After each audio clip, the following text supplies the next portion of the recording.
Samarqandda 15 yoshli maktab o'quvchisi farzandli bo'ldi. Navoiyda voyaga yetmagan qizni 10 ga yaqin kishi zo'rladi.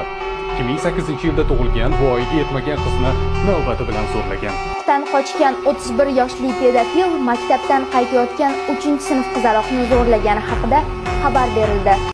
Yo'qlik tomon ketayotgan vatanning yangi avlodi xuddi onasidan ajratib olingan bandi polaponlar kabi erkidan mahrum.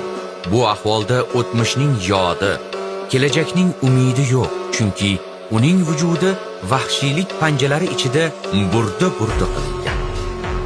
Bunday ahvolga tushishiga millatning o'zi ham aybdor, chunki u ilm va funundan yuz o'girdi. Jaholatni o'ziga yor deb bildi. Bunday g'aflat uyqusida yotib, do'st bilan dushmanni farqiga bormadi. Oqibatda esa inqirozga yuz tutdi. Qani avvaldagi ilming, funundan e'tiroz etding, jaholat yori bo'lding, oshnolardan aroz etding.